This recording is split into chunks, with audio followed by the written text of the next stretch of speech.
right, is everybody ready? Got our mics on? We're privileged. Okay. Calling to order our Parowan City Council meeting. It is Thursday, October 9th at 5:32 p.m. and we'll start with a prayer and a pledge by Councilmember Burton.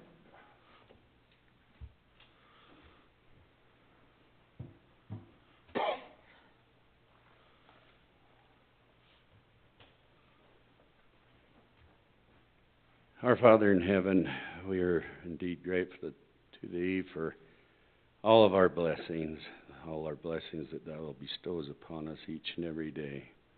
We're grateful for this opportunity to meet here in the capacity of this City Council meeting. We pray for Thy Spirit to be here to guide us and direct us in those decisions that are made, that we may be inspired and guided to receive inspiration and guidance in our decisions. We're grateful for this community, and we ask Thy blessings upon this community, that we will continue to be blessed and that it can be a sanctuary and a refuge to all those that live here, and that we can enjoy each other and be able to be blessed, that those that have special needs, that have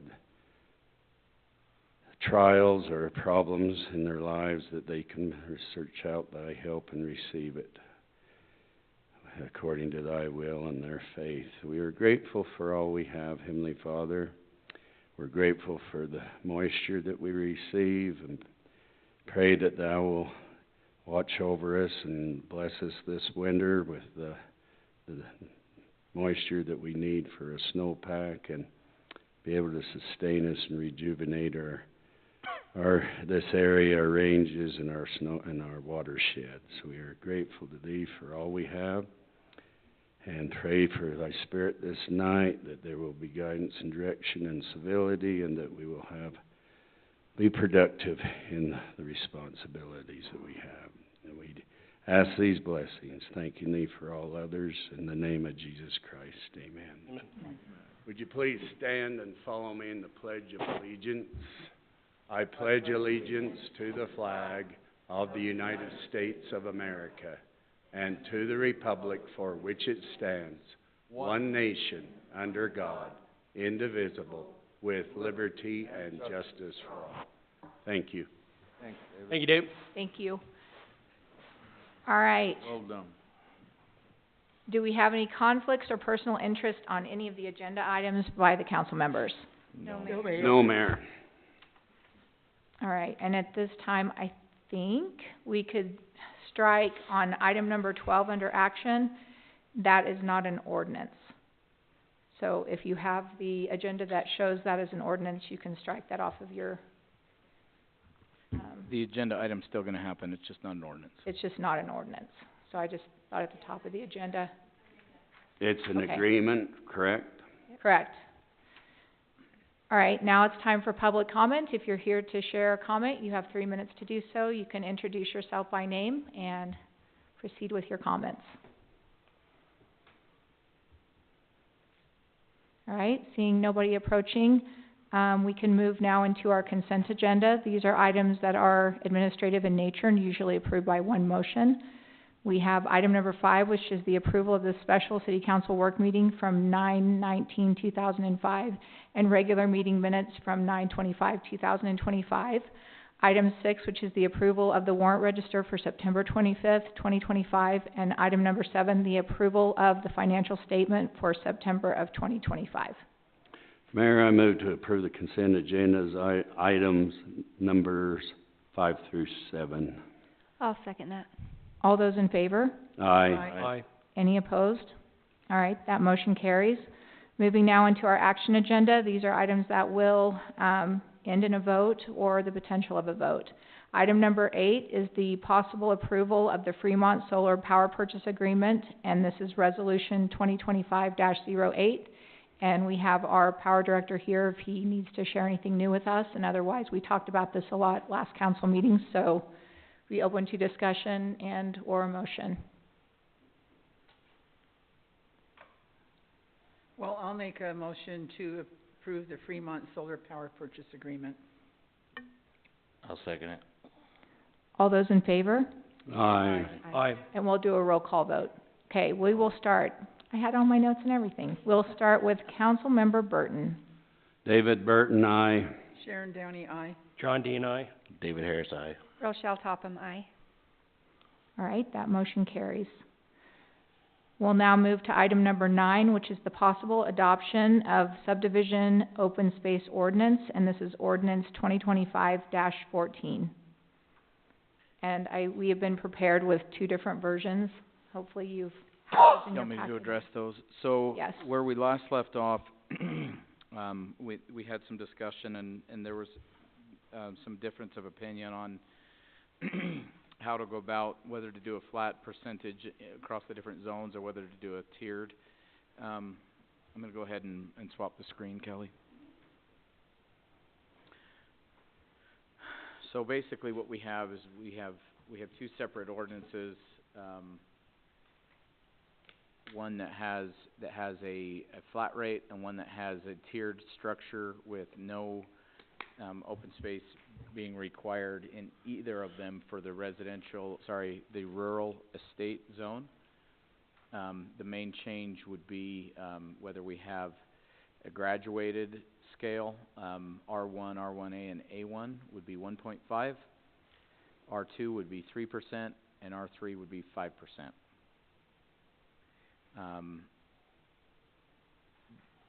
Then on the other one, we have it so that they would each be 3%. So this is the way this looks like on the table versus the other ordinance, which has a flat 3%. And the wording is just slightly different on that paragraph between the 2. And then, of course, we have the table where everything is at 3%. I just in getting this ready for ordinance form and in the correct format and everything, I wanted to, I thought it was very illustrative to have the example fee in lieu calculator table, but I wanted to make sure that it was very clear that this was an example and an example calculation, because it's kind of hard to just put it only in text, so it's really handy to have a table. The reason why I want to emphasize in the ordinance the word example is because these land values per acre are not actually what we're going to have. The land values per acre will be put into our fee schedule. So the way it is now done, it says, I just wanted to point this out because I kind of clarified it. The fee shall equal the fair market value of the amount of land that would otherwise have been dedicated as determined by a standard per acre land value table included in the city's current fee schedule, established and periodically updated by resolution of the city council, or if we have a recent appraiser that's submitted by the developer and accepted by the city. So again, the table is in both of the ordinances, and I updated them both, but that value per acre is just an example of how you would get to that fee, to kind of show people how the code works. I like leaving that calculation in there in that table, even if it's an example, but we do need to adopt into our fee schedule the actual assumed land value per acre, and we will need to do a study and adopt that as we're amending the fee schedule. Tonight we're going to talk about the fee schedule, but it's just on the work meeting. In the next meeting we'll actually adopt a new one, and we'll have some land values per acre to put in there while we're doing that as well. So, and the plan for looking at that is to look and see what properties are available right now on listings, and get some raw land in the different acreages or the different zones the best we can. We're going to have to make some assumptions, and we'll share those assumptions with the council and see if you guys feel good about them. I might even reach out to a realtor, if a realtor will let me see the MLS and see recent sales. Obviously, recent sales are going to be more indicative of what land values are rather than what the asking price is. So we need to do a little bit of research to establish that. But Other than the table being a little bit different due to the percentages, obviously, as we changed to 4.5 to 5, that changed the fee per acre and things like that. So that is the differences in the two ordinances Question, Dan. as it sits. Yep. The rural estates is exempt, but what about ag, is included in both? Yeah, A1 is included in both. Right now, you could do a subdivision in A1 without rezoning it, and it would just take on R1 characteristics. That's why we need to include it. Okay. And this were examples in both? Both Yeah. of your Yeah. flat and your gray? A1 is in both. I grouped them all into one as I fixed the table in that one. So it says A1, R1, and R1A, and Okay. I didn't go back through and group those two into one. But rural estates is exempt? Rural estates is exempt in both, yes. Oh, there's the question. Right here, scroll it up. In here you have subdivision size 8 acres or below is the threshold, and then that other one says something about 10 acres. In the example, it's the same example. Okay, well, no, back up, I think I saw something that No, said 10 acres is where they can get into the, in lieu of. In lieu of. Okay, So in that example of 8 acres, that's just saying a subdivision that comes in that's 8 acres, because above 10 acres, you're gonna not able to do the in lieu of option. So this is. At all? I mean, what if the council or the planning commission has a discretion that they don't think that nothing is there's a changing. need of? I'm saying the default is that they don't do in lieu of. Okay, but they can exempt them if decided, if they want to exempt them from any requirements of open space, if there's some reasoning of whatever it may be. The council and the planning commission has that discretion, is that correct? I don't think so. I thought we used to have that.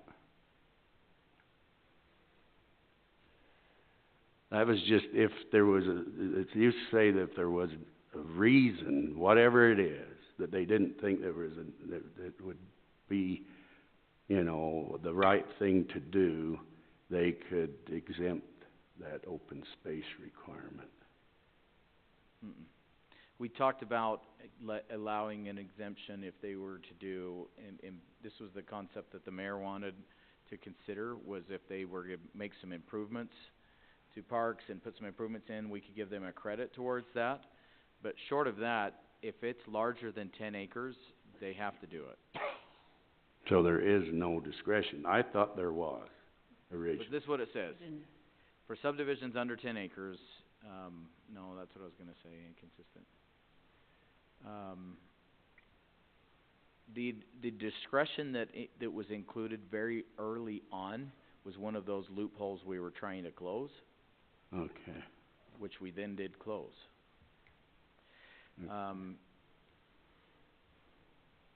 The only thing right now that can be something that goes to the planning commission versus the city council, remember that whole conversation? Yeah. Was if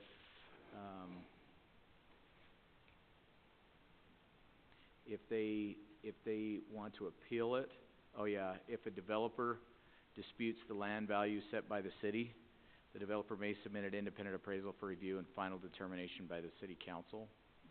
Mm-hmm. And we had debated whether that was gonna be city council or planning commission. Okay. Can you go back to that table of the percentages? Where is that? Right now, we're on the tiered version. Yeah, where is right there? There's the table. Okay, I'm just gonna give my input.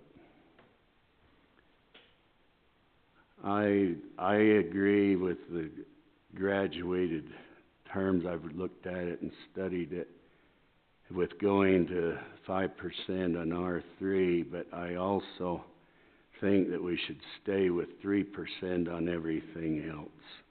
And I'm just gonna explain my position. Like I've said before, we have one chance to set aside open space. Maybe it won't be needed, maybe it won't be used, but then that, I thought that they could have the discretion that would help there. But, I don't think that you look at 3% on 150 acres is 4 acres, 3% on 55 is 1.5. It might be a little more with the R3. I think though, there's a lot of different things we need to look at, that we're not just looking at open space as green space. There's a lot of different uses for open space. There's walkways, roads, trails, there's playgrounds, there's monuments, there's fountains, I don't know, there's lots of things. But the thing is, if you don't set it aside, then it's not there. And I think this council, or any council's responsibility, is not to the profitability of the developers or their bottom line or their profit margin.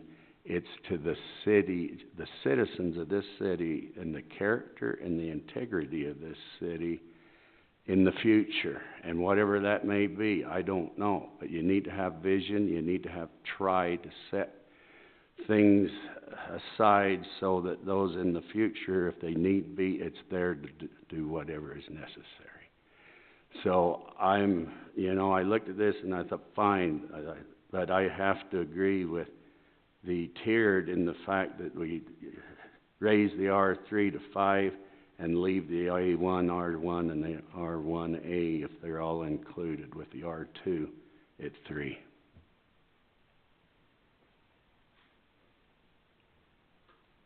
One and a half percent is plenty fine for A1, R1, R1A. I don't understand why you need 3% out of that. There is absolutely nothing in my thoughts that have anything to do with thinking of the developer or their money, and that kind of pisses me off that you say that. But I think it's absolutely unnecessary to take an extra 1.5% of property from anybody that's not needed. Can I speak now?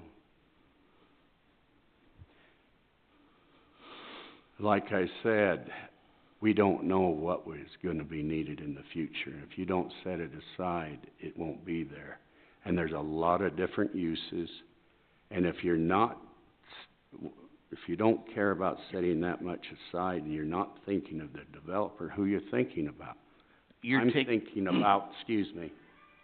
thinking about the future, the integrity and character of this community, and the citizens that already live here. And that's why I take that position. I don't understand where you come up with how this is the integrity and all this load of you're coming up. I don't get it. It's simple fact and math that you're taking way too much property that doesn't need to be taken. So, like, if you simply did the math on R1 on any of these new ones that are coming up, the amount of land you're taking is so completely unnecessary. Like, do you even know the size of Lions Park, the amount, like the acreage that's being used there? About 7 acres. Of Lions Park? Yeah. It's like 2.5 acres. Well, I was including the pool and The actual park. What's that, Head Start and the whole thing. So. It's like 2.5 acres. So you mean to tell me we need, say, in AJMs, you need basically 5 acres of property to serve that one 500 home? Yes. That is completely unnecessary. Okay, can I speak now, Mike? Well, I was talking. Go ahead, so finish, please. You go ahead now. I don't know what the future is. I don't think you do either. And whatever is needed, we need to provide for. Because once it's gone, it's gone. And the integrity of this community is the character and the custom and culture that we exist now, not being overly dense in our decisions, that we leave open space, that we leave areas that can, like I tried to explain, there's so many different uses.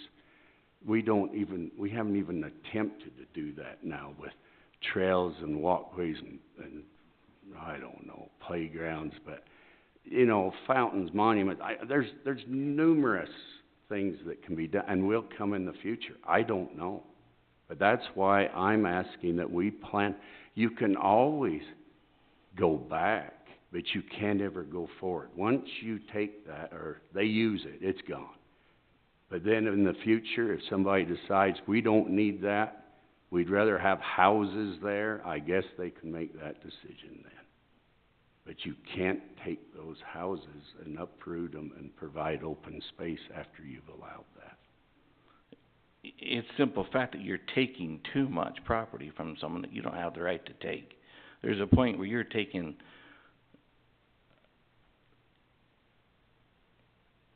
what doesn't really belong to you. It doesn't really belong to Parowan City. Yeah, we obviously want to look out for the citizens. We obviously want them to have their space, but it's absolutely unnecessary to take more space and develop more stuff that the city is going to have a hard time manning to even take care of it. So, like, I don't know where you think all this money is going to come from to take care of all this open space. Are you through? Don't ask me like that. Well, I don't want to interrupt. Do any of the other council members have an opinion on this? Because I think we've heard clearly from Councilmember Harris and Councilmember Burton, but I'd like to hear from any of the other council members at this time. Well, my concern would be actually the responsibility of the taxpayers and how much it's going to cost to. I looked up just a mile of 8-foot asphalt pavement for a bike pedestrian path is between $800,000 and $1 million. So the more open space is more funds that the city has to find to work with. For instance, you know, I look at R1, giving up 1.5% versus 3%, just say 1.5%. All that subdivision's going to have larger lots, sidewalks and gutters. That's something that's happening. And so there would be a lot of walking open space with 1.5%. I like the idea of 5% for the high density because, once again, small yards, small homes.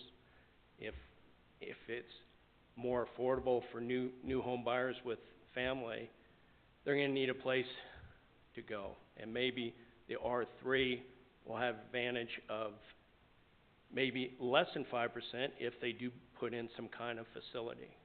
And that's just, you know, my thought right now. What do you think, Councilmember Downey? I agree with, well, Dave and John, and I like the way that John put it, that there's going to be more density, more kids in the R3, and even in the R3 for the 5%. I don't feel we need 5% or even 3% for the R1, A1. I like this, because as John said, that's just going to be more that the city has to take care of. And as this town gets larger, we're going to have to take care of a lot more and have more employees. And it's a ball rolling down.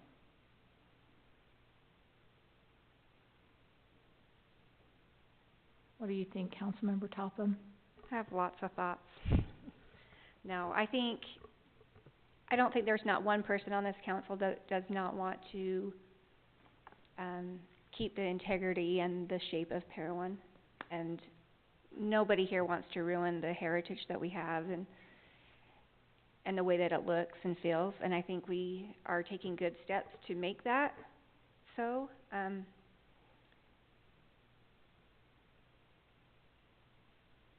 I honestly like the tiered approach with the way that is written on our screen right now, for the reason being that in A1, R1, and R1A, they are bigger lots. It's not as small, it's not so dense like the R3. If we're taking into consideration what we've annexed right now, and I'm just gonna throw AGM out there because we did ask them to, well, I'm not even gonna go there. They will have walking paths and streets and sidewalks, and there will not be high density in that area, so I don't see the need to do a higher percentage in that area, personally. Now, down when we're looking at the other end of town, where it is R2 and R3, like it is high density, we will need something out there. There is nothing on that end of town. And if we take into consideration, I think we have $1,500 a home for impact fees, we get that one time.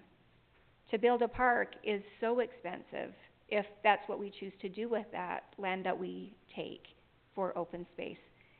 Just over time, it'll cost a lot of money to build it out, and then it's going to cost even more money, not as much money, to maintain it. I believe the very first time I went to the League of Cities and Towns, we went to a land use conference, and we sat there and we calculated with the homes that we had now and the amount of open space we already had, we were already over that percentage of what, I'm not even going to say what is required, but how you would calculate how much open space a town would need. Yeah, just as suggested. And right now we're already over that. And I'm not saying that I'm against, yes, I want people to be able to go to the parks and play and stuff like that, but what we have now is exceeding the needs. But by putting this in too, I do feel like we're setting aside what we may need in the future. And I just say, I just would hope that everybody'd get over the green space, because I keep hearing we can't maintain it, we can't afford it, but there are so many different uses for open space that we haven't implemented yet, and they won't be these cost, prohibitive types that we're looking at now. The other thing I have a question, Dan, is that at the League of City and Towns, those trainings, I went to one on impact fees, and they said that you cannot collect park impact fees.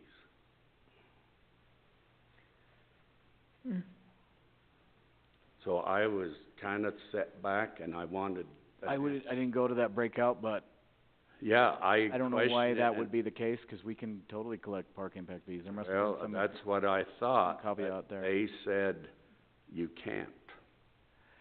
Did they say you can't spend park impact fees to... No, they were saying they were talking about impact fees and listed the park as one of them and said that was one that you can't collect. And I'd have to research it. Ours was established. That's why I wanted an answer, what qualifications there is in that. What restrictions? I don't know. I'm just asking. I should have got it clarified there, but it kind of caught me off guard. So from what I understand, you can build new facilities commensurate to scale with the growth. You just can't use park impact fees to renovate old facilities. Right, but they blatantly said, now whether I misunderstood, that's why I just want clarification, because it just said you can't collect them. So I just like that clarified for me. Yeah, I didn't hear that, but I'm not saying you didn't, or maybe it was... you were there. I wasn't in that one. Yes. But I know that we have historically collected park impact fees, and we have those protective guidelines on those fees. I thought, that's why it struck me so, and whether they just, presented it in a way that I didn't understand it correctly, I don't know. So, but I would like that, if we could find that answer, But yeah, I just like everybody to not think about the parks that we have now. Yeah. There's future uses. Okay, I got one thing. So, So let's take green off the scale. Okay. Just, let's pick on, Alex Meisner's complex. There's gonna be 556 homes gonna be built in the next 15 years. If our impact fees just for the park portion, $16.50, I think it's right around $16.50. You collect all those impact fees for Alex Meisner's complex, it equals $917,400. You cannot build one zero-scape park with all the bells and whistles for that much. Not one plant. The only thing you maintain is a blower to blow the leaves off the park. So you cannot, so just his portion of impact fees for that area, you still couldn't build a zero-scape park for under $1 million. So what are you saying? You just shouldn't have the area because you can't afford to build it and... Well, we can't afford to build it. Yeah. The city can't afford to build, if we got 3%, it's gonna be interesting with 1.5%. We might be able to get each phase that they're gonna do to put in continuing walking and pass through it. We don't know the future, but No, we don't. that's saying there's possibilities to have the continuation. His first phase will have a walking path from 300 all the way through the first phase. Do you know how much acreage that is? It's less than a half of an acre. Yeah, but well, how much is that costing them to run it up 300 to their property? I don't really care. Well, But the whole acreage that they're going to contribute is less than a half acre. In that proposal. in that proposal, but that's just in phase one. That's just Yeah. going into their property, a couple hundred feet. So. So is that gonna take care of their 1.5%? No, not until they get the whole 160 plus acres, built out in 10, 15 years. 20 years, they said. So, So they'll have to do probably just a couple acres. yeah. And whether it's green space or open space, the city still has to maintain. If it's rock, if it's concrete, whatever it is, the city still has to maintain. Yeah, but there's a lot of different things we haven't even looked at, won't know about until the future. So Dave, Councilman Burton, I just just double checked on the Impact Fee Act, and there are certain things that you're allowed to use impact fees they're all defined under public facilities. Mm-hmm. And they have to be life expectancy of 10 years or more. Water rights, water supply, treatment, storage, distribution, wastewater collection and treatment, stormwater drainage, flood control facilities, municipal power facilities, roadway facilities, parks, recreation facilities, open space, and trails. Okay. Public safety facilities, and it goes on. There is a thing that says that you cannot charge a school district for parks and recreation fees, impact fees related to that. That came up with the school district, if you remember right. And you cannot do operation and maintenance. You can also not improve the level of service. So you can't use impact fees to go in and put equipment to improve a playground, but you can make it bigger because of growth. That's kind of what we found on the pool. Exactly. So did you say, you mean that you can't go get swings or anything with those impact fees? Right, you can't improve level of service. Okay. So I think that if you're using it to establish a new park, to allow people to use it as a park, it could be used, because you're providing more park space because of more growth. But short of that, we couldn't use it to go into Lions Park and to make improvements. Yeah.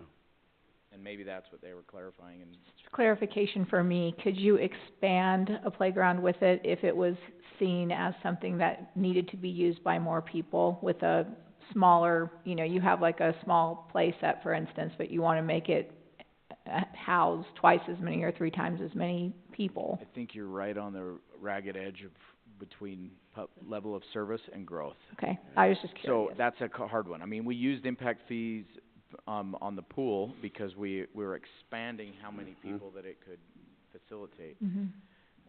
making it bigger, the facility bigger. All right, is there any other discussion on this? I feel like we've heard from everybody, but you might have thought of some other things you wanted to say. So at this point, is there a motion that a council member would like to make? I would entertain one. Which one how do you state to indicate? The tier. I would just say, if or you wanna make a motion, say you non-tiered. wanna recommend the ordinance that is a tiered percentage or the flat percentage, and we will all know what you mean, because that's the way they're written on the. Well, then I move to approve the tiered percentage rate that, on the open space ordinance. I'll second the motion. All right, all those well, do we have any other discussion, now that we have a motion and a second? All right, and this will be a roll call vote, and I'll start with Councilmember Burton. David Burton, because I don't agree with the percentages on the R1, 2, 3, whatever. Oh, it's the R1A. Where is that, Dan, so I can at least give my argument right? AG1, The R1, let's see, yeah, R1, R1A, and A1. I don't agree with that. I think it should be 3%, so I vote nay. Sharon Downey, aye. John Dean, aye. David Harris, aye. Rochelle Topham, aye. All right, with 4 ayes and 1 nay, that motion carries. All right, moving into item number 10, this is the possible adoption of the short-term rental ordinance. It's ordinance 2025-16.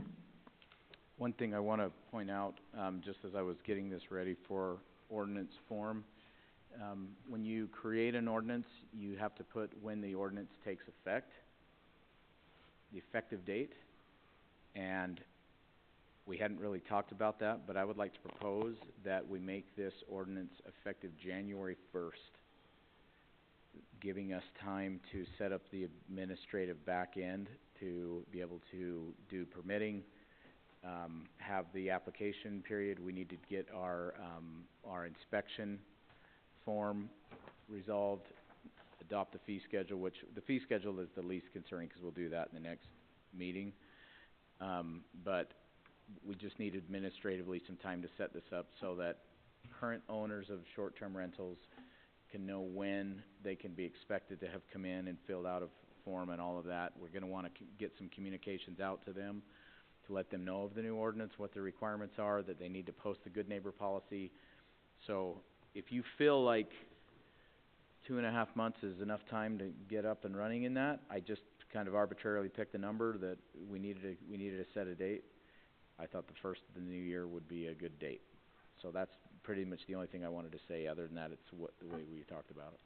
Does that give us time to do all the fire inspections? Well, if you assume we wanna try to go and do an inspection of, I mean, so you're gonna do an inspection when a short-term rental is new. We're also going to do one every second year after that. And that'll happen at the time that building, the business license, the short-term rental license is due, which typically, remind me, Callie, the business license all renew in what, April? March 1st? So I think with the way that, we haven't really talked about this, it'd be an administrative thing to solve, but my guess is the way to do it would take, of the ones that we have now, and just, pick every other one and say, this is the new ordinance, and half of them, we would do an inspection this year as part of the renewal process in March, and we would do the other half next year, and that would get us on an every other year of our existing ones. That way we're not overwhelming our fire chief with too many inspections all at once.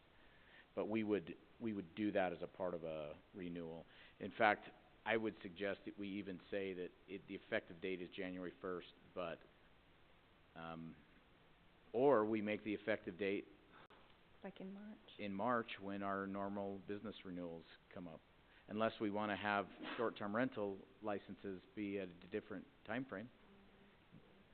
Just to keep it, Well, because that way from a staff perspective, you're not trying to handle all of that All of it. stuff all at once. that's a good idea. We could make it January, idea. or February, or April. Does January first give, do you feel like that gives you guys enough time to get the ducks in a row, so to speak? Well, make- we're gonna I mean- become, really busy getting through our audit, but then Yeah. things usually slow down. I mean, you have vacations, I mean, you have the holidays, but in December, things kind of slow down. My thought is if we can get on it, it'll be tight, but we could probably get it implemented. But maybe the thing to do is to move it to February, and we have all of our Yeah. short-term rentals renew in February, and then all of our standard business licenses renew in March. I can see Callie thinking, and I'm appreciating her. Well, I think that if we could get them all fire inspected, I mean, that would be part of getting their license. Like, I know that every other year makes sense, but that would mean someone that had never been fire inspected wouldn't be inspected until the following year. And they may not have anything in there, you know? They may not have a fire extinguisher. But then every 2 years, you're doing this huge number all at once, you know? Yeah. Theoretically, and in order to even establish with Airbnb and things, they have to go through, some process to even show that, I believe. I've never set up a short-term rental, but I believe that they have to go through. Does anybody know? I can find out. Yeah, I mean, I'm saying we could stagger it, but just to get your Far as initial licensing. Smoke detector, Yeah. carbon monoxide detector, I think there's a certain amount of that they have to do. I think it would be a lot to bring, to go through all of them and get things, I mean, obviously for public safety, you wanna get things, anything that isn't up to snuff, you know, as quickly as possible, but I'm also thinking about all the renewals from here on in perpetuity. Well, if someone, even if we don't, if we stagger it every year, don't these places have to do this stuff and show their insurance companies? I think they do. I mean, I have had short-term rentals in the past, I don't currently, but I know people who do, and I don't think they have to do anything different. Like, I don't think there's a different process as they come in and get their business license with the city. I'm not That's talking from the kinda- city perspective, I'm talking from the listing agencies, the Vrbo and Airbnb. I think there's a process they have to go through in order to get They have to check a box that says they did all the their things. license, yeah. Okay. But I don't know that for a fact, so I don't wanna represent it as fact.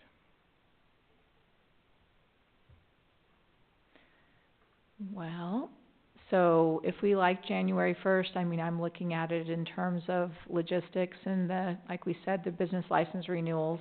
I mean, I could see how it could be possible, and calendar year might make a lot of sense. But also as far as the short-term rental, bookings, the busiest time of the year, you're kinda hitting them at the busiest time of the year. So for that reason, I would think maybe February first might be a better logistic, but I don't know if that takes it away from the other business license enough to make it work. But usually, like, bookings are pretty heavy between Thanksgiving and President's Day. But I don't know, that means you couldn't go in and do an inspection with guests. So from what I'm seeing on Airbnb, they're required to do a video walkthrough, in order to get their license. Can I just add in as you're looking at that? Yep. So a person that I know that has a short-term rental in Parowan, I just asked, did she have to go through some fire inspection in order to advertise? And she says no. Know what? No, she didn't have to go through anything in order to advertise. So when do you do your business licenses? March first. March first. Is there any reason not to do it together? Probably just the load, maybe. The load for the office staff, 'cause all the businesses are due then. It might just be overwhelming, but I don't know that. Is the business license is overwhelming, Callie? I mean, I'm just wondering the number. 200, how many business licenses? Yeah. Like 240 40. Something like that, yeah. It can be all at once. It's a lot. I mean, Okay. Brooke handles that, but it's a lot for her. Would it be better to do it before or after? Like April or February? Oh, I'm sorry, yeah. Yeah, I'm just asking I'm you. sorry. I'm sorry. In my mind, I'm thinking April, but Okay. I mean, that's, Well, then I make a motion to approve the short-term rental ordinance, making it effective April 1st, 2026, ordinance number 2025-16.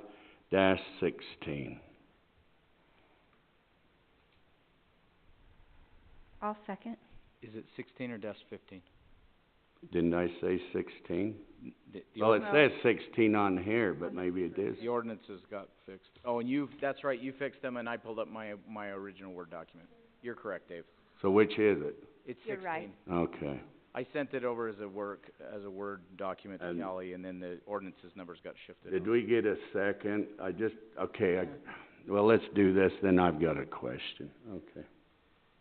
We did get a second. Rochelle seconded. Okay. So we have a first and a second if you'd like to add some additional discussion. Not on this. Okay. Yeah. All right, so we have a motion and a second. This is another roll call vote because it's an ordinance. We'll start with Councilmember Topham. Rochelle Topham, aye. David Harris, aye. John Dean, aye. Sharon Downey, aye. David Burton, aye. All right, that motion carries. Can I ask the question now, Mayor? Is it about May that, I? that one or? No. Okay. It's a point of information order.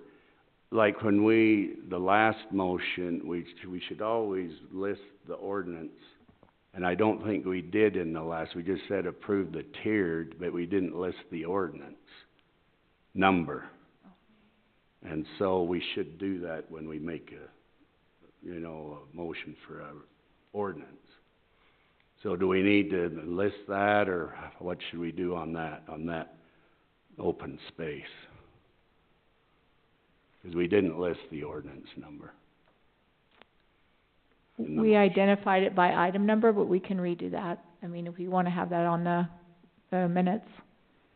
Well, you probably don't want me to voice mine again, but anyway. Do you need it? I did say open space.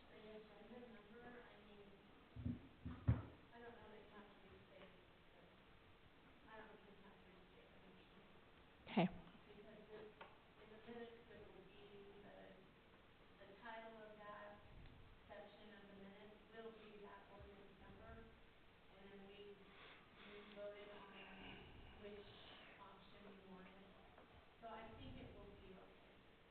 Okay. Or we could state it now.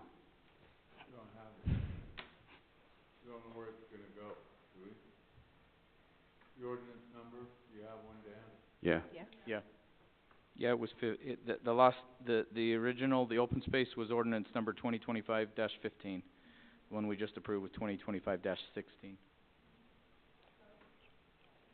Is it okay, council? I'm fine. Okay. Okay, thank you. All right, we'll move now to item number 11, and this is the possible adoption of the procurement and disposal code ordinance, and it's ordinance 2025-17. This is another one that we spent quite a bit of time on at our last the work portion of the agenda last council meeting. I don't know if you made all the changes. Did you make anything else that needs to be called out or that you would like to call out? So what we did is we went through the actual policies that we're going to adopt. What we're doing by ordinance is we're going to repeal two chapters in 1304 and 1305, which your procurement policy, our procurement ordinance is more of an administrative, and that's up in community development. Always thought it was weird that it was up in that space, didn't really make a lot of sense. So we were always gonna do a repeal and replace ordinance. We're just repealing it from one section and we're replacing it, we're inserting it up in Title II Administrative Code. So, not that that really matters, it doesn't change the substance of what we're doing, it's just how we're going about it. Other than that, really nothing else to talk about other than just kind of reformatting it so that it fits our formatting, methodology we use in our code. Everything else is the same as we left it. Okay, I make a motion to adopt the procurement and disposal court ordinance as presented, ordinance number 2025-17. I'll second the motion. Is there any other discussion we'd like to have on this with a motion and a second on the table? All right, we'll do a roll call vote, starting with Councilmember Burton. David Burton, aye. Sharon Downey, aye. John Dean, aye. David Harris, aye. Rochelle Topham, aye. All right, that motion carries.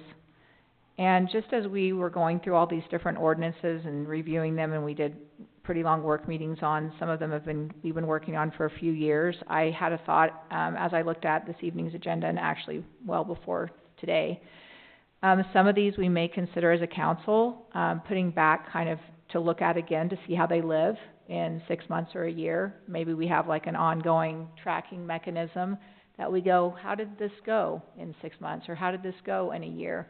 Because certainly we get a lot of input in the process of doing this, but at the point that we're trying to figure out, is 10% the right number, things like that, I think it's worth looking at it again. And it's just a thought I had that I was just going to bring up as we leave the section that we're approving all these new ordinances, and some of them ordinances we've never had before.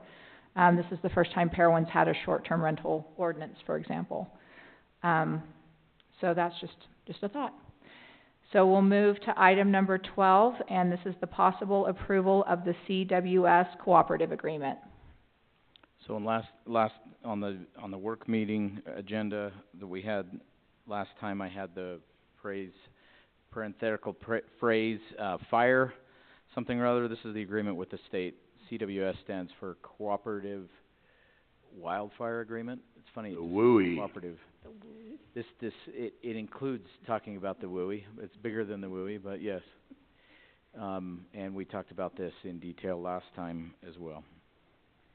So Mayor, I'll move to approve the CWS cooperative agreement. Second it. All those in favor? Aye. Aye. Does Aye. this have to be a roll call? No? Nope, No. not. Okay. Aye. All right, any opposed? Okay, that motion carries.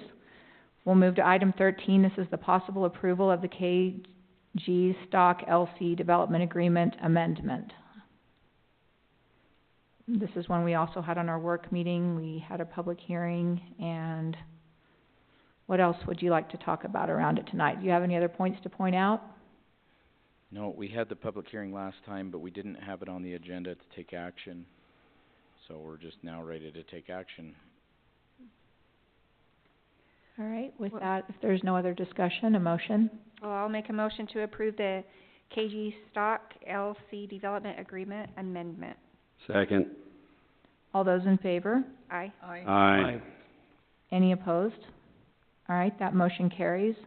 Moving now to our work agenda, item number 14 is the fee schedule update, which is the short-term rental and building permit fees. Okay, we're also going to, I already talked about the other, fees that we're going to, be looking at the same time. We don't need to have any more discussion. That's why it's not on here as discussion.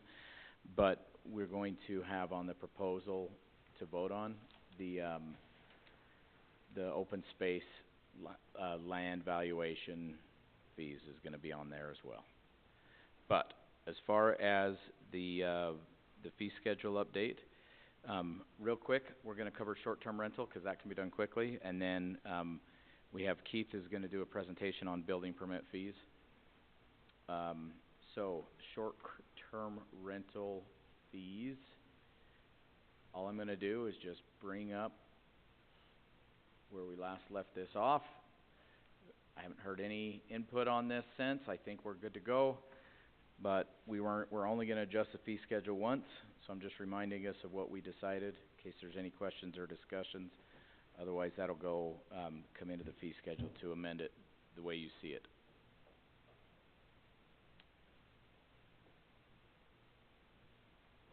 same as a business license for the new establishment and the renewal.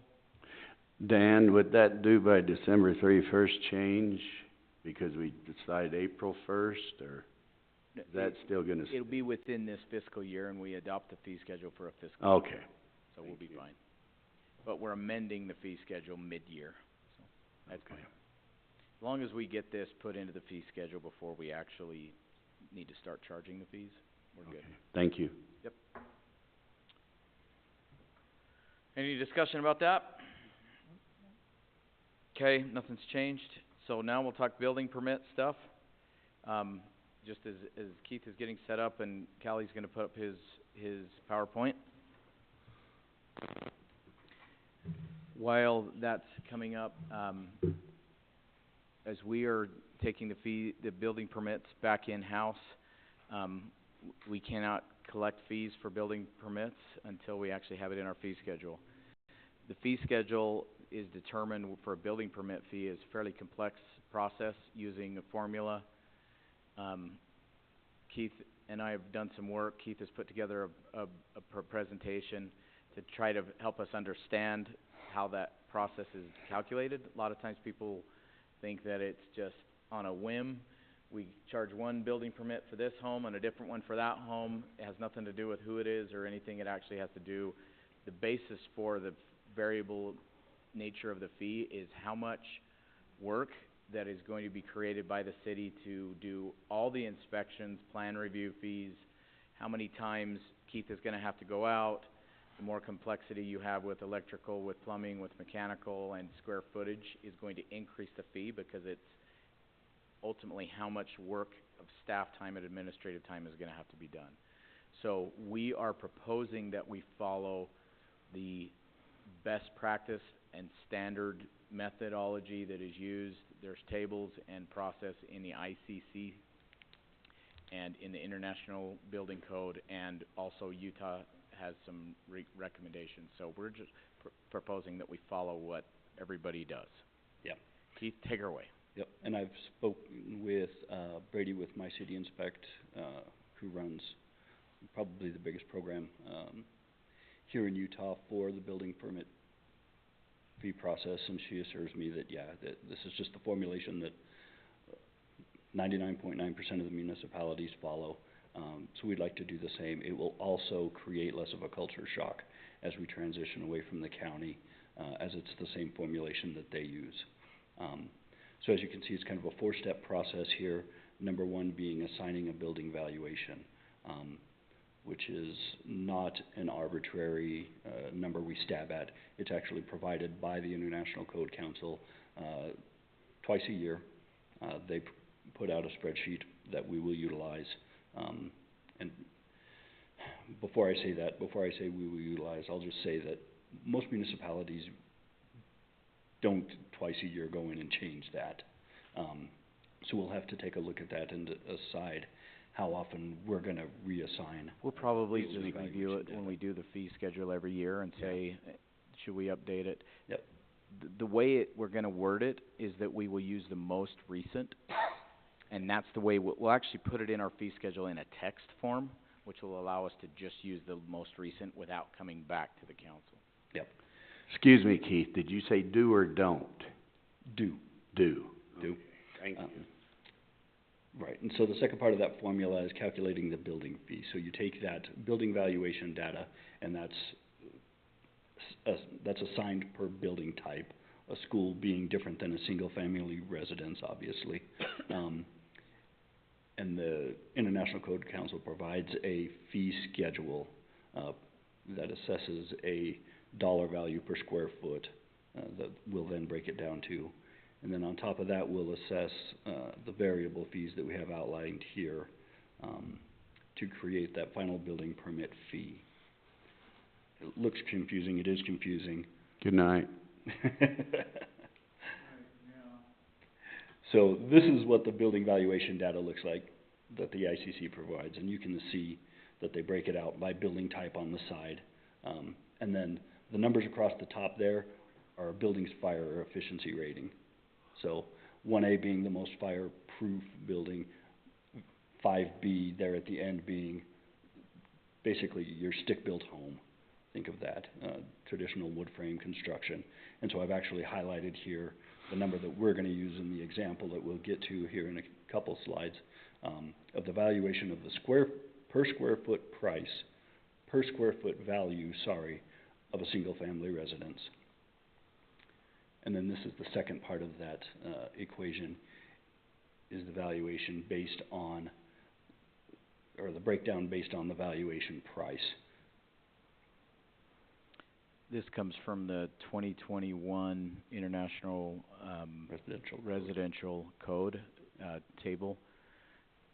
So you're gonna look at your valuation you've got from the one, it's gonna go into one of these categories. He highlighted the most common for a home. I highlighted the one we're gonna use in our example.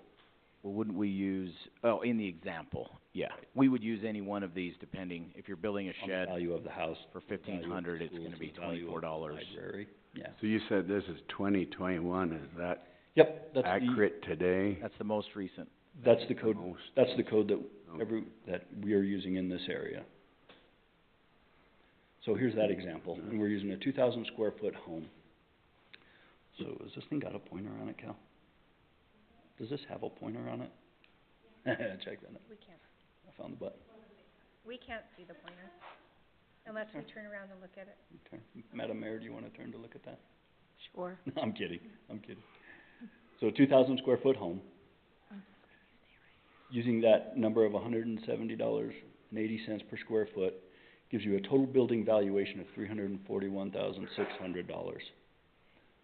Once you apply the formula from, bear with me, this line here, the middle line that's highlighted, you end up with a base building fee of $2,718.20. On top of that, we go into the variable fees that will also be added on by the city. The electrical surcharge, plumbing surcharge, mechanical surcharge, my plan review fee. You get a subtotal of that. The state requires a 1% surcharge on top of our building permit fee. So for a 2,000 square foot stick-built home, you'd get to a building permit fee of $4,128.14, basically. Is that what the county's doing now? Yep. Okay. So this won't be an increase for anybody?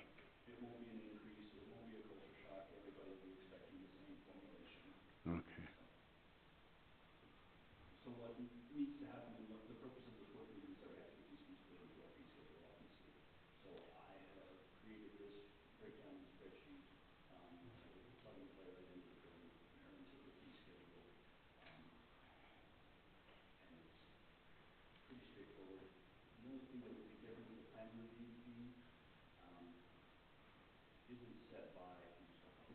I think the battery's died. I can barely hear him and Talk loud, In 'cause front your of me. battery's died. Speak up, Keith. Maybe that sounded too familiar. Yeah, getting too close to home. barely hear him. I know, he got quiet. So it's just the plan review fee, that's the big X factor out there. We based ours off of Phoenix City's plan review fee, as we'll be working pretty side by side with them, for the time being. And their numbers just aren't outrageous. The state mandates that the plan review fee can't be greater than 65%, so you can see these are well below. And based on the type of building and the time that would be involved for me to go through, review the plans, make sure that they're, sufficient. 90% of the time you're getting engineered plans anyway, so it's pretty straightforward. But you do have those outliers and those owner builders, that can be more of a challenge, but. Any questions? Dan, anything to add? No, just want to point out the odd stuff at the bottom. Sorry. These were good things that they did, 'cause you'll establish the fee, but then there's always the once-offs when somebody goes out, they call for an inspection, and by the way, these are gonna be, somewhat optional. Basically, if you have a repeat offender, they tell you, come inspect it, you go out, they're not ready over and over and over again, don't make the change that was required, they call for another inspection, haven't made the change. At some point, they're wasting our time. So the re-inspection fee of $50, that's something that Keith can say, if I'm gonna have to keep coming out, you're not gonna make the change, I'm gonna have to charge you a fee. So kind of a tool in his back pocket, not something that we're gonna just hammer every time there's a minor mistake or a question there. Discretionary, and I do promise to. Off-hour inspection request, if they absolutely need an inspection on concrete on a Saturday or a Sunday, something like that, 4 a.m., need him to come out and do an inspection, it gives him the ability to, do an off-hour inspection fee. Concrete. Flat rate, one-time inspection, this is if it's just not something that's... Like a gas meter upgrade, just something that. Something we're they not gonna wouldn't go through a whole necessarily, thing, we're just need about one time and do a fee out of the, one inspection out of the blue. Additional plan review, that's if we've gone through, completed the plan review, and then they need revisions and changes, and we have to look at it again. That's a small amount compared to the original plan review, but generally the changes are gonna be fairly minor. And contract plan review inspection actual cost. So when, a good example of this is when the hotel was, plans were submitted to the county. That was quite a complex building with multiple stories, really into some, pretty, intense architectural and fire and things like that. The county, basically just hired a firm to do the, inspection on that. I could see that happening for us. Even once Keith gets his commercial inspector stuff, there may be some very complex plans that he's gonna want to hire a third party to do the review. And we're just gonna pass actual cost on to the applicant. That's what that means. And those things at the bottom were just kind of some individual once-offs. We took those straight from the county, or from Enoch. Straight from the county. Straight from the county, so that's what we've Administrative been costs doing. and anything.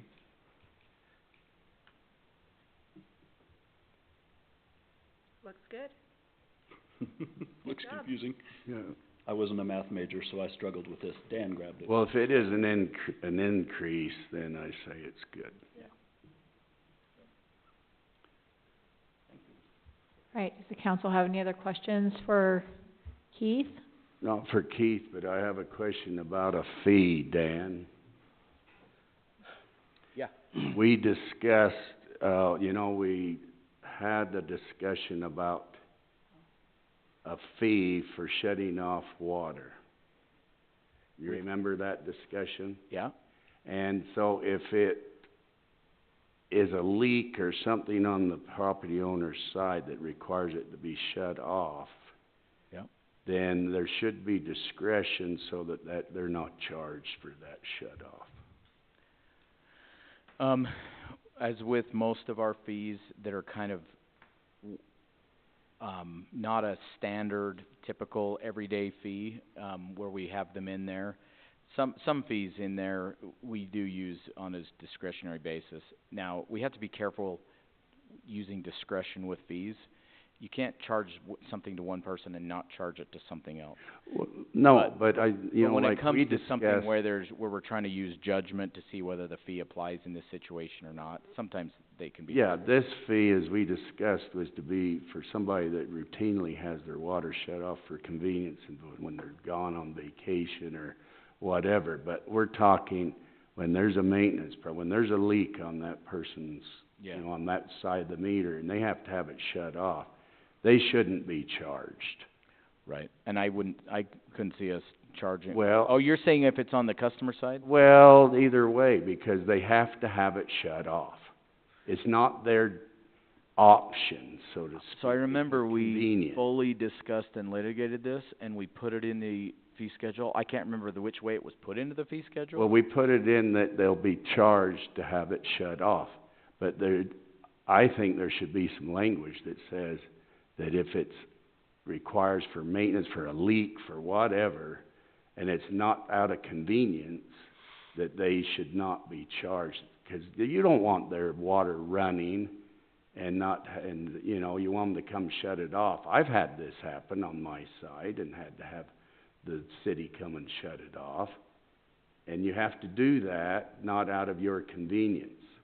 I would think that most people know if they have a leak that needs to be repaired, the water has to be shut off, and they wouldn't be charged for that.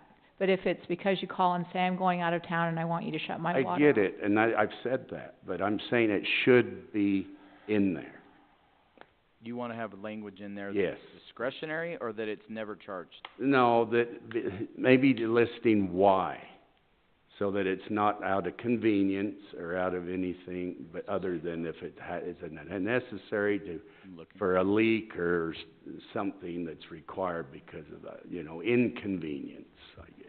So I'm looking it up right now, and I'll tell you what it says. Water suspend service fee.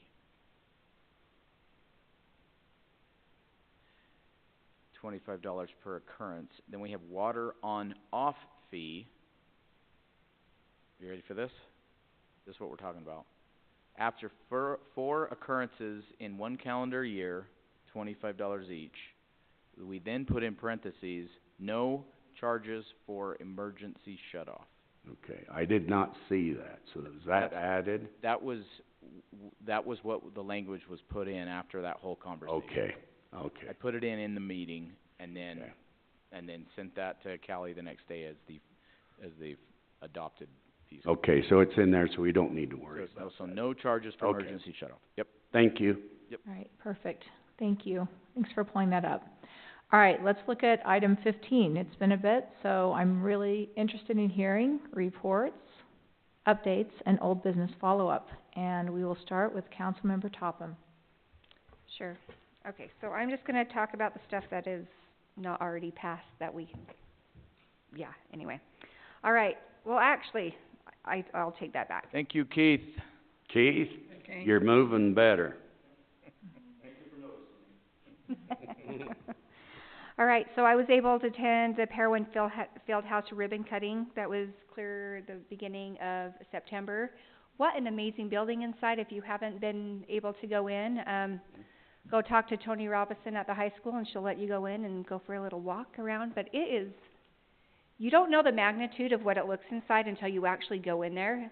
It's way bigger and it's just awesome. It's something, I'm so glad that, we were able to get this in Parowan because it's much needed and it's just really great. And then I also was able to go to the Ace Hardware ribbon cutting that was on the 8th, and that was just a really neat experience too. Even though it downpoured when we were all there, it was still great. Just The kids were dancing in the rain. literally, kids were dancing in the rain.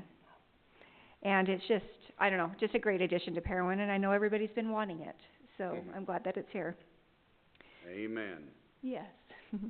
All right, so right now the Parowan Community Theater is doing Can't Take It With You, and it's tonight, tomorrow, and Saturday. So Friday and Saturday are the last 2 nights. This has been a long week. I think this happened on Wednesday, which would have been yesterday. The Parowan Elementary and Parowan PD did the walk and roll to school. And it was a huge success. It's where all the kids either walk or ride their bikes. And then we also gave the students the opportunity that rode the bus to be dropped off at the high school, and we kind of fielded them in a safe direction to the elementary school, where we were able to give out granola bars and stickers. And let me tell you, the stickers were found on the windows. So we all love stickers, not necessarily where the students put them, but it was great, and thanks to Councilmember Dean for coming out and helping with that. I know everybody else had other commitments and stuff like that, so thank you for helping. Yes, you were having fun on the mountain, weren't you? Always. Always. And then I hope I'm not stealing your thunder with this one, because I know you are over the Prevention Coalition, but I am over the Fire Department. So take it off your list if you have it, I guess. They are doing a Firehouse Family Festival on Main Street, at the Main Street Park on Monday, October 13th from 6 to 8. So, the fire department will be there, the Parowan Prevention Coalition will be there, and it's just, it'll be really fun. You can come out and see the fire trucks. So, hey, that's all I have. Councilmember Topham, Yes. just to explain on that building, the field house. Yeah. Does the elementary go there for the elementary? Go there for lunch? Yeah.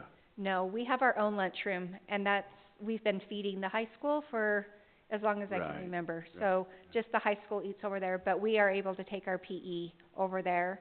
And then we also have a classroom there's like a classroom on the elementary side that we are putting desks, and we're gonna use it as a Oh. computer lab over there for the Good. students. That's nice. Good. Yep, Thank you. welcome. All right, Councilmember Harris. I'm going to pass. I was hoping Kelly would forget this one, so.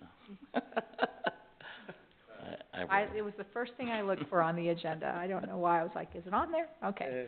Councilmember Dean. Well, there we go. It wasn't on my list, by the way, the fire Oh, it wasn't? relation. No, 'cause Okay. I haven't done it yet. So, the field house ribbon cutting, it's a beautiful building. You know, I saw it when it just had steel studs, and then last time, yeah, it's beautiful. That's great. Let's see. Went to, the Utah League of Cities and Towns, and very educational. You know, is a 2-day event last week, and, I always get quite a bit out of each of the classes that I attend. And then, let's see. Oh, I read at the library a couple weeks ago, on Tuesday, 'cause,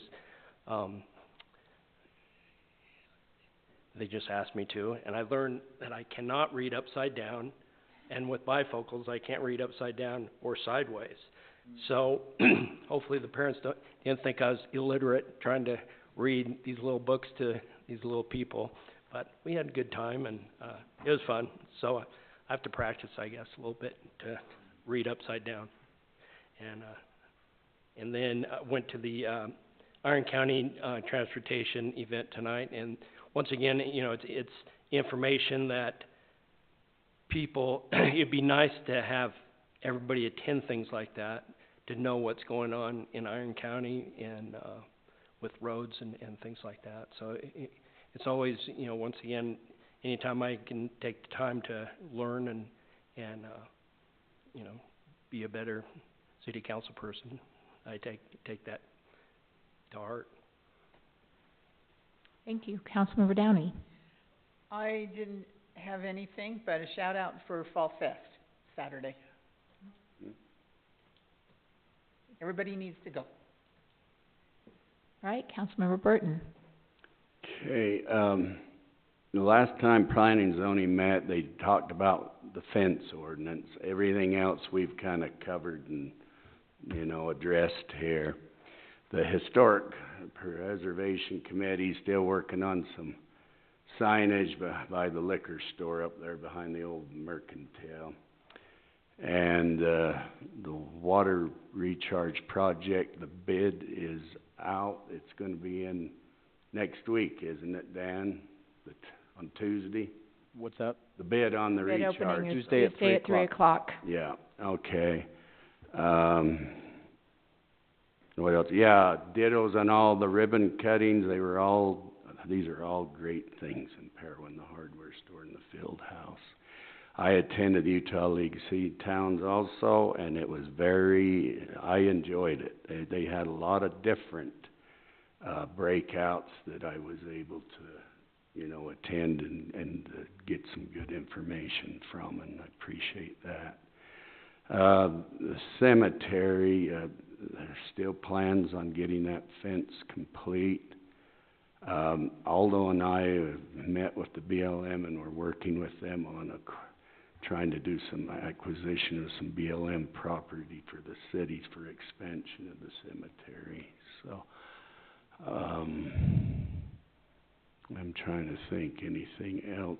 The water board met last night, but I was not able to attend. I was still hauling cows, so Dan attended, and I think represented me, so you can report on that, because I thought my position, I tried to, you know, that's where I kinda, my position was, so. I think that's about all I can think of at the moment. Thank you. All right, Okay, I'll Dan? start right there then. Water Board did meet. We have been meeting with Bowen Collins, working on water rates. And we finally had it ready to go to, Water Board. It is not, ready. We just needed to discuss a concept. They had 4 different alternatives on a design. And so, we wanted to narrow that down so they could finish doing the detail-specific, rate design based on the alternative selected. The Water Board did make a recommendation to follow the alternative 1, which would keep rates with a very similar structure to what we have.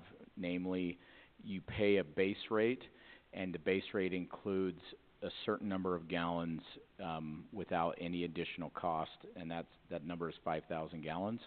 And then you get into the tiered rates on $1 per 1,000 gallons above the base rate usage. We currently have only one tiering structure, whether you are residential, whether you are commercial or an industrial customer. You have the same gallon tiers that go up, which means we charge the same dollar amount for additional gallonage, regardless of how large you are. The other way to do it would be to have as many tiered structures as we have meters, which would add, from a billing standpoint, some pretty serious complexity, but it could be done fairly easily. It is done in some cities, where if you have a 2-inch meter, you get a different amount of gallons on your base rate, you pay a different amount for your base rate, but then your tiers are structured differently. What we have, and based on our users and the way that our cross-section of types of users are and the way they use their water, there was quite a discussion about how it's pretty unique. It isn't a bell-shaped curve. It's very heavily weighted towards the base, meaning within like 95th percentile of customers only use their base gallons plus into the first tier. Hardly anybody gets into so the first tier is the base. Hardly anybody gets into the second or the third tiers. I mean, the second is where the bulk of 95% of our customers are within the first 2 tiers, the base rate and the first tier up. There's really only some commercial and institutional use that gets into the higher tiers, and we have a couple of residential customers that get into those higher tiers, and they pay a higher rate as a result. Interestingly, the League of Cities and Towns was mentioned. There was a class, and I think we all attended, that was on rate-based design, and it was interesting to see that, and because we were right in the middle of ours, and the way we're going about it in principle is the standard way to do it. Not to mention, the Utah code actually has a lot to say about how you set up your water rates nowadays. They require you to do a tiered design. They required you to use a tiered design to encourage conservation. And they require that the top tier, the most expensive tier, for you to reserve the revenue that comes off that top tier to be used towards conservation efforts. We have already said that we're going to use the revenue that comes off the top tier to go towards water right acquisition because of the groundwater management plan that we're in. So it was good to see that the way our engineer is going about designing our rates is consistent with what the best practices were recommended up at the state at that training we were at. So we will go back. They're gonna fine tune the numbers based on one of the big things is we need to be able to successfully finance our upcoming debt service for our spring treatment plant. And the other improvements to the system for fire flow and things like that we're planning on bonding. We've gotten preliminary approval from the state. One of the reasons we need the rate structure adjusted so that we can cover our debt service, and also so that we can continue to reinvest into our system. We don't wanna end up in this state that, and I'm not throwing them under the bus, but Parawan, recently has recognized that they went way too many decades without reinvesting into their system. So when it came time to look at it, they not only had to look at replacing a well, but also replacing distribution lines and replacing their tank, all within a very short period of time, because they hadn't been doing it as they went.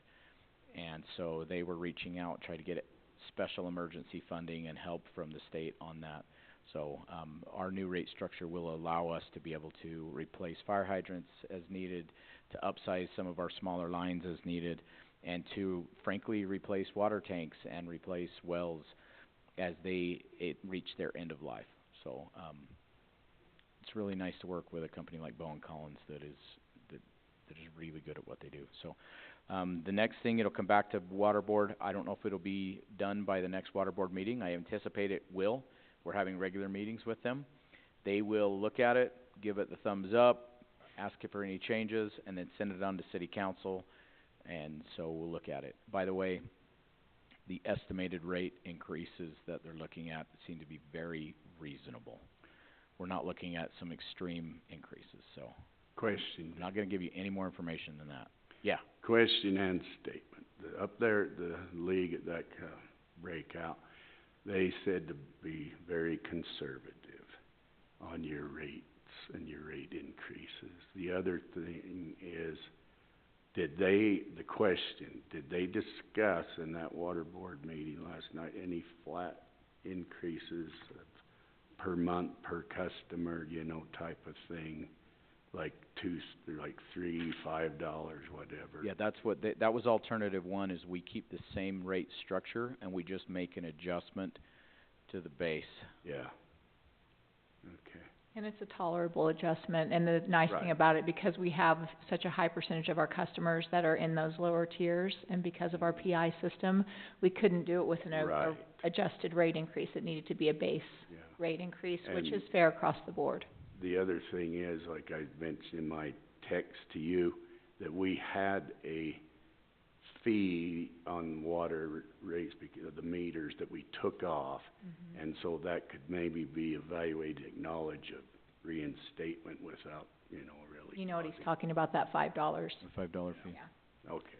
So that's water rates discussion in Water Board last night. Old Thank Rock you. Church roof is, we're tentatively looking at the week of the 20th, so about 11 days from now.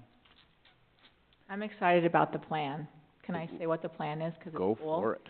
So we're gonna be really protective and really conservative in terms of leaving the building exposed, and so it'll just be peeled back like 3 to 4 feet from the edges, with the Stout doing that part, and then Pendleton and their crew that are gonna be tying in with the brackets and the fasteners and that process will do their part on the perimeter, and then once that's done, then Stout will come back in to do the rest of the roof. So there won't be a period of time that the roof will just be, vulnerable, and it sounds like the two of them are gonna work really well together. We had a great meeting this morning and it just felt really good. And the only concern that we have is the DUP worried that stuff might shake off the walls, and both entities have said it's not like a jackhammer, it's on rock, and the rock's thick, and they use small bits, but if there's anything that has really fragile something, then take it down. So I think there's some help to do that, and I feel like there's a good plan, and that felt really good. That it's another thing we'll get moving and off the list, and I think that it's something that the community is gonna be excited about, and something that wasn't said at the meeting, but afterward, Stout and I took a walk down the street, and he said, hey, we have a company that wants to do just kind of a little promo on this, because it is such a big deal for your community. Could we do like some drone photography and kind of track this and make a little video about it? And I'm like, that would be fantastic. As long as they share it with us, yeah. Well, they would, yeah, and then we can use it, and I think that would be edifying for everyone, and we great. could show it at Old Rock Church Days and things. And I don't know if Sharon would like to say something about Old Rock Church Days. Yeah, this is cool too. So I went to the meeting for the Old Rock Church Days, and they are talking, I'm not gonna say they made the decision, but they discussed very seriously combining Pioneer Day and the Old Rock Church Days together.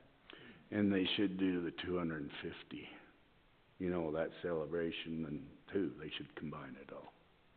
And you know what I saw today going down to St. George?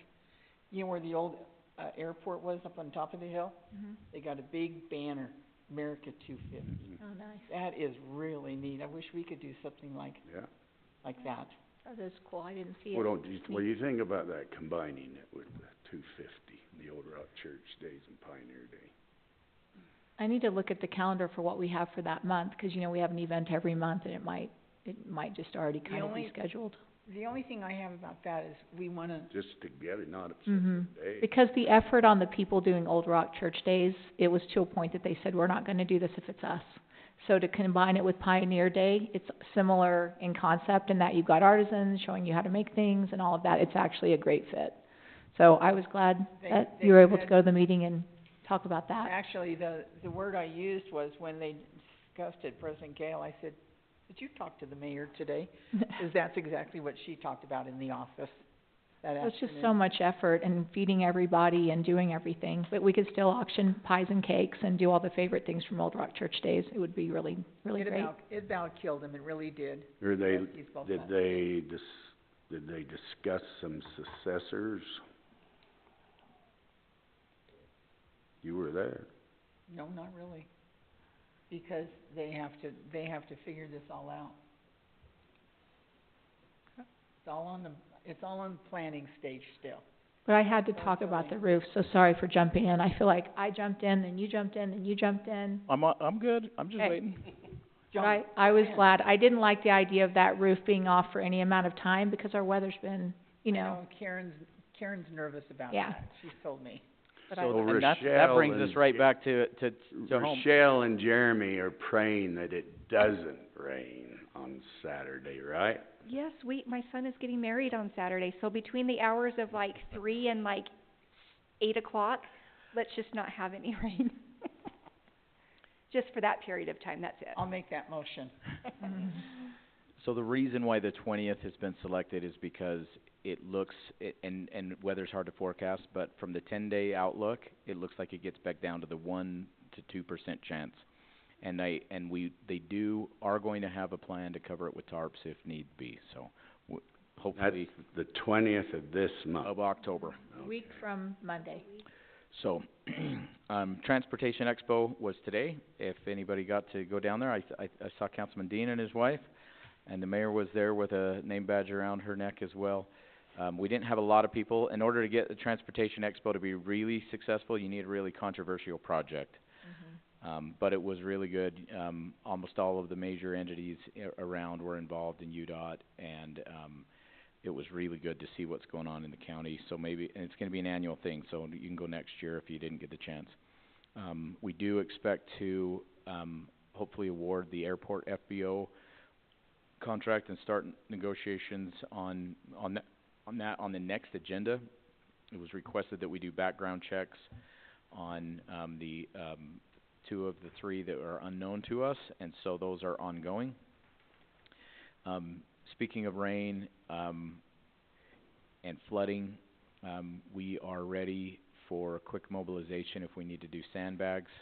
I was talking to the county emergency manager today, and I'll be picking up some additional sandbags, empty sandbags from him tonight. We still have some left over from the preparation efforts in 23, but I'm gonna get another couple thousand bags from him tonight. Have Aldo ready to go with our equipment. Should the need arise, to mobilize and do sandbags, we would probably do it at the firehouse, behind the firehouse. That's where our equipment is, and there's a pile of sand there. We could quickly deliver sand to another location and mobilize if we needed to do a large effort. We would probably go to the Valentine Peak Sports Complex.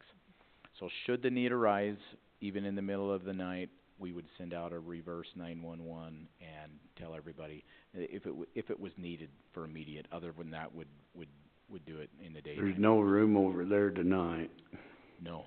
There's packed with people. But that's where we're at. He said that there's supposed to be a storm move in heavy tonight about midnight.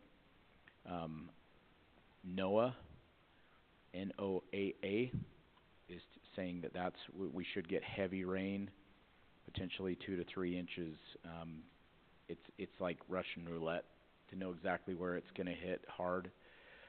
But if we're but the worst threat is from midnight to 6, and then we'll have a little bit of a break, and then it'll come back tomorrow afternoon through Saturday. So, through Saturday at 3 o'clock.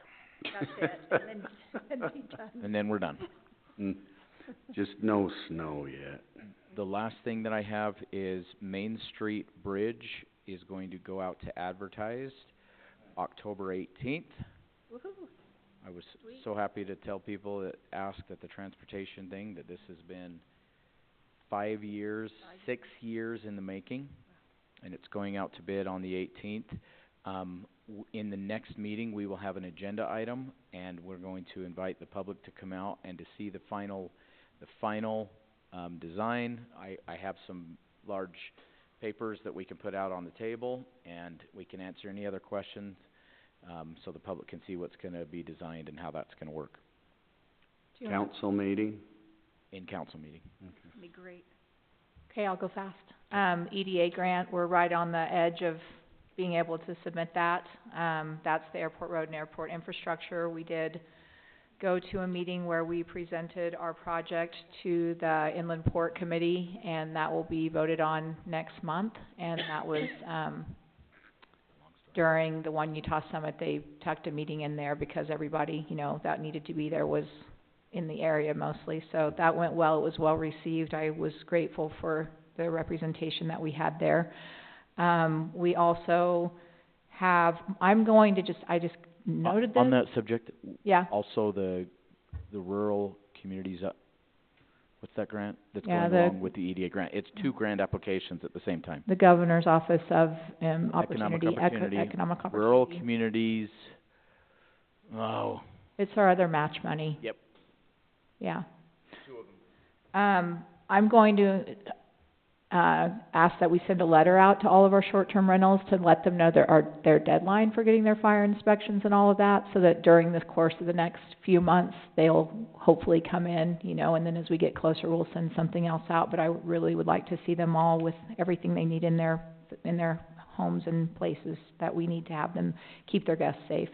The other thing I was gonna say is this, was kind of an active quest I put myself on. I really don't like that we are no longer a cradle-to-grave community, and what I mean by that is we do not have a supported living, assisted living center, and it bothers me every day, just because I know how hard it is to keep families in the loop if they are in Beaver or they're in the Cedar. And it used to be really nice that we could take people lunch and go visit them, and now we can't do that anymore. And it's not a personal agenda. I don't have anyone like that in my life, but I recognize the void in our community. So I did spend a little bit of time working on that at the 2 different conferences I was at, and got some good information. We'll hopefully be bringing some ideas to the council on that topic, and I'm curious to know if the council feels that void in our community as well. Feels, not fills. But yes, manifest, because I think we need assisted living here. The other last piece, and this was kind of fun, so the league recommended, they had a breakout called conflict competency, and it was an adder which added Friday to our schedule, which is why we were in conference for so many days. But it was a 6-hour workshop on working through conflict, and I thought it was awesome, and there were a lot of takeaways. I didn't really have time to put that together for the meeting, but I'll put something together and send it out to council. But one of my favorite things is that you just need to listen with intent, and one of the examples she gave was that you have 2 kids that need an orange to make a recipe, so the mom cuts it in half and gives a half to each one of them, and they both throw a fit and leave the room. And come to find out, if she would have listened, one needed the rind from a whole orange, and one needed the juice from a whole orange to make their recipes. So the main thing is we listen with intent, and that we don't take a position until we understand the purpose of the communication, and just kind of these practices that I think will help us a lot in our communication with the community. But my favorite line of that training was, you can be right or you can be married. That was a good one. I just thought that was funny. I don't know why, I just did. And maybe it was, you can always be right and you can be married. You were there, Dan. What do you remember it being? My wife's always right. Have you noticed who's laughing? Us three women? Yeah. So anyway, that was really a neat training. It was, something the league recognized as a need and was the breakout that was the most attended the last session, so they did a full day on this, and I would love to share our takeaways on that. And the last thing is, I'm getting ready to launch our photo contest for the city. It's gonna be a flag contest where the winner will be announced around February, around Flag Day. But I'm hoping we'll get a lot of entries, and so I've been noticing a lot more flags since I've been thinking about this flag photo contest, like at Mike Phillips' fundraiser. They had an American flag hanging from one of the pieces of equipment in front, and then you see them all over town, kind of like the America 250. You see a lot more American flags when you're looking for them. So I hope our community shows up with lots of pictures, and we're gonna put them in the halls of the city council chambers. Not the chambers, but out here in the town hall, and we'll be able to vote on them. And I talked to the America 250 committee, and they said they even thought we could do something with the newspaper and just make a really big deal out of that contest, and I think it's gonna be great. And other than that, do you have anything, Callie? Do you have anything, council? No, briefly, just thank, the mayor and Dan and council members for keeping me in the loop. We continue to not incur any claims, and I don't think that's by accident, it's by communication, and I work pretty closely with Yusuf and Johnny Miller and look at some of the disasters that befall other bodies politic, and so good job, and staff as well. And then the second thing, driving into town, if there's a cooler town in America, I don't know what it is. I started looking at those decorations, and then I went down Main, and then I came back. It just speaks to this is a great place. So whoever did that or is behind it, I'm sure it's everybody, but it's pretty awesome. Talking about scarecrows? What's that? You're talking about the scarecrows? Yes, and Yeah. they've improved. The first year there was bales of straw out, we had our horses at the racetrack, and my brother Joe was driving through town at 5 in the morning, and he said, who would throw out all those great, so he started loading straw into his truck, and I said, you moron, those are decorations, they're not for horses. So I'm glad we put stuff on them now, and anyway. All right, anything else? All right, with that, a motion to, we don't have a close this evening? Oh, we do have a close this evening, all right. So we need a motion to go into closed session. I'll make a motion to go into, is it just right here? Yep. Okay, to discuss the character, professional competence, or physical, mental health of an individual. I'll second the motion. All those in favor? Aye. Aye. Aye. Don't we have to do roll Don't we have to call? do it? Roll call, Councilmember Topham. Rochelle Topham, aye. David Harris, aye. John Dean, aye. Sharon Downey, aye. David Burton, aye. I thought the same thing too.